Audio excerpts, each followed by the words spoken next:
Hello everyone. तो अब हमको पढ़ना है लंग्स के बारे में। देखो बेटा, लंग्स आप सब जानते होंगे, the structures which are involve in respiratory system. हमारे रेस्पिरेशन में जो स्ट्रक्चर हेल्प करते हैं दे आर लंग्स। तो बेटा हम आज पढ़ेंगे लंग्स के बारे में भाई, ठीक है। हम पढ़ेंगे लंग्स के बारे में। पहली बात, सबसे पहले एक चीज़ सुन लो, क्या ये पेयर्ड स्ट्रक्चर्स होते हैं।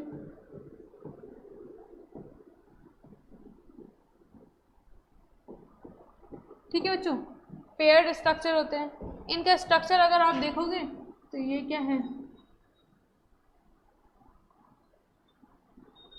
ठीक है।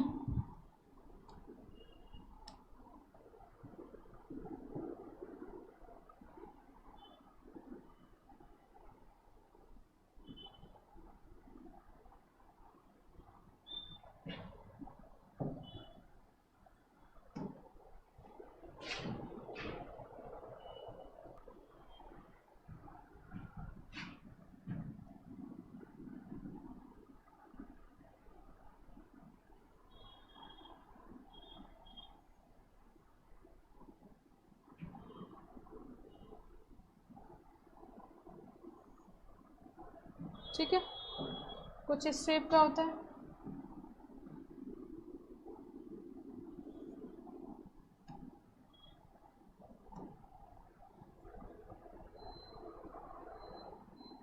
ठीक है, this is our right lung, this is our left lung, this is right lung, this is left lung. ये तो ट्रैकिया था,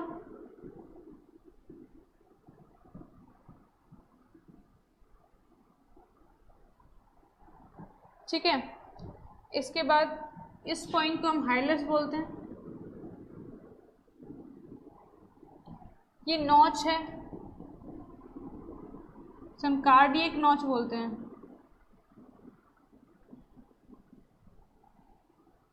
हम कार्डियक नॉच बोलते हैं।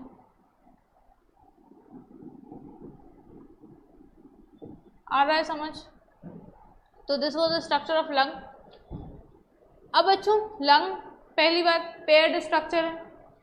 पेयर्ड स्ट्रक्चर के साथ साथ बेटा एक बात और याद रखिए, ये जो लंग है इसे कहते हैं बैग लाइक स्ट्रक्चर, बैग है ना। और ये हमारे थोरेसिक कैविटी में प्रेजेंट होते हैं। कहाँ प्रेजेंट होते हैं? हमारे थोरेसिक कैविटी में।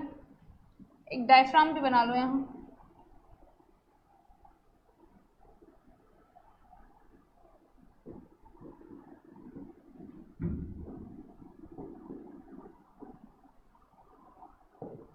ठीक है, पेयर्ड स्ट्रक्चर है। पेयर्ड स्ट्रक्चर के साथ साथ लंग्स क्या है, कहाँ प्रेजेंट है?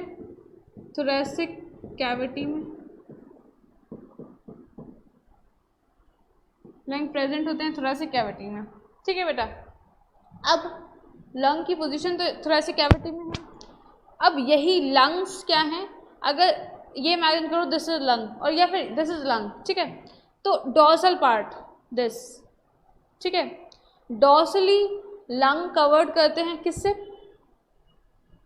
डॉर्सली, डॉर्सल, वेंट्रल और ये साइड वाला लेटरल पार्ट्स होते हैं। तो डॉर्सल पार्ट इनका जो है, डॉर्सल पार्ट है वर्टिब्रल कॉलम। हाँ देखो, ठीक है, ये डॉर्सल पार्ट है। 1 second,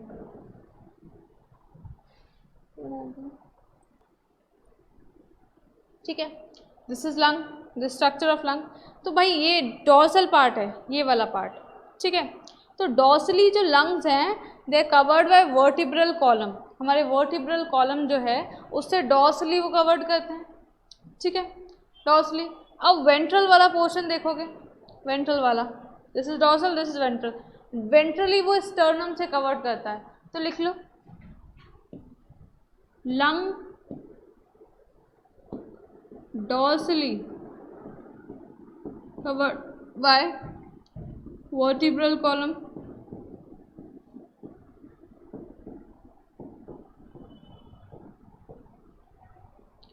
ventrally covered by sternum, और लेटरली देखोगे ये रिब्स से। आया समझ? डॉर्सली वर्टिब्रल कॉलम पीछे की साइड, आगे की साइड ये वेंट्रल पोर्शन है, दिस इज स्टर्नम, और लेटरली ये रिब्स से कवर करता है। इसके साथ साथ बेटा एक डायफ्राम, जो डाउनवर्ड देखोगे, जो बेस पे क्या प्रेजेंट होगा, इसके बेस पे प्रेजेंट होगा डायफ्राम।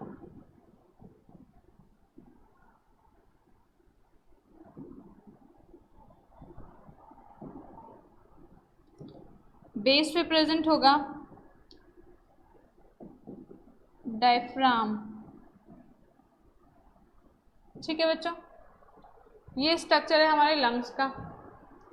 बच्चों राइट लंग में फिजियोर प्रेजेंट होंगे, एक फिजियोर प्रेजेंट होगा, लेकिन राइट लंग में 3 लोब्स होते हैं, 1 2 1 2 3 लोब्स होते हैं राइट लंग में।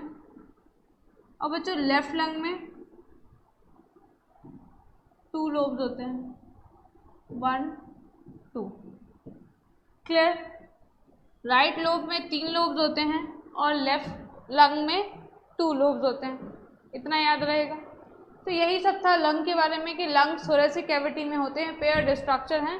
थोरेसिक कैविटी मतलब पूरा एयर टाइट कैविटी होती है, इसकी जो कैविटी है वो एयर टाइट है।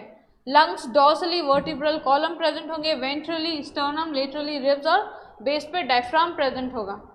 क्लियर? ये आपको पोजीशंस बता दी हैं। इसके बाद बेटा एक चीज़ और सुनो, लंग्स में कवरिंग होती हैं, जैसे कि लंग्स की जो लेयर होती है उसे हम बोलते हैं प्लूरल लेयर ऑफ लंग, मतलब जो लंग को कवर करती है, लंग्स को कवर करती है, उस लेयर को बोलते हैं प्लूरल लेयर। प्लूरल लेयर 2 होती हैं, एक तो होती है पैराइटल और एक होती है विसरल।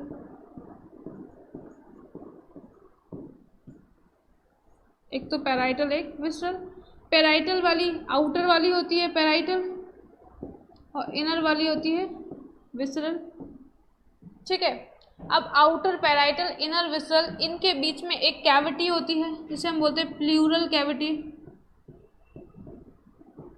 क्या होती है?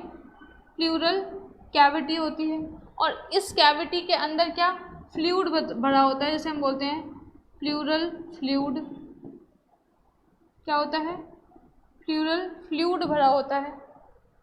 ठीक है बेटा, प्लूरल कैविटी के अंदर प्लूरल फ्लूइड होगा, और वो फ्लूइड क्या करता है, वो फ्लूइड हेल्प करता है कि अगर स्लाइड करे, अगर ये स्लाइड करे एक के ऊपर एक ही लेयर्स, तो क्या होगा, फ्रिक्शन ना हो, विदाउट फ्रिक्शन ये स्लाइड कर ले, और स्लाइड करेगी तो फ्रिक्शन अगर नहीं होगा तो ठीक रहेगा, और फ्रिक्शन आ जाएगा तो क्या हो जाएगा, वो डैमेज भी हो सकती हैं। इस वजह से डैमेज से प्रोटेक्ट करने के लिए इसमें क्या होता है, फ्लूइड होता है, जिसे हम बोलते हैं प्लूरल फ्लूइड। कहाँ होता है? इनके बीच में, इन लेयर्स के बीच में। याद रहेगा? आगे बढ़ें, है ना बच्चों? अब देखो, इतना तो हमको पढ़ना था कि लंग्स में क्या क्या प्रेजेंट होता है। इसके बाद हम एक चीज़ और पढ़ते हैं, रेस्पिरेशन के स्टेप्स के बारे में। Steps in respiration. रेस्पिरेशन में स्टेप्स क्या होते हैं? तो देखो बेटा, सबसे पहले तो क्या होगा, एक्सचेंज ऑफ गैसेस, या फिर बोल सकते हैं कि इनहेलेशन, एक्सहेलेशन, ब्रीदिंग होगी, जो हम लोग पढ़ चुके हैं। ठीक है, जैसे ही ब्रीदिंग होगी फिर क्या होगा, एक्सचेंज ऑफ गैसेस, मतलब गैसेस का एक्सचेंज होना। किसके बीच में होगा, ये भी लिख लो, किसके बीच में होगा एक्सचेंज ऑफ गैसेस? भाई एक्सचेंज ऑफ गैसेस हो रहा तो वो एल्वियोलाई एंड किसके बीच में होगा? एल्वियोलाई और ब्लड कैपिलरीज जो है उनके बीच में होगा। एल्वियोलाई और ब्लड कैपिलरीज में होगा, ठीक है। मतलब पतली पतली एल्वियोलाई की मेम्ब्रेन पतली पतली होती हैं, उससे क्या है ट्रांसमिट करेगा। इसके बाद क्या हो जाएगा? ट्रांसपोर्ट होगा, गैसेस का ट्रांसपोर्ट होगा, ठीक है, O2 और CO2 का। आया समझ? इसके बाद जैसे ही ट्रांसपोर्ट होगा ब्लड में, तो ब्लड से क्या होगा? ब्लड से ट्रांसपोर्ट होगा, एक्सचेंज फिर से हो जाएगा फ्रॉम ब्लड टू टिश्यू। भाई ब्लड टिश्यू को क्या देगा?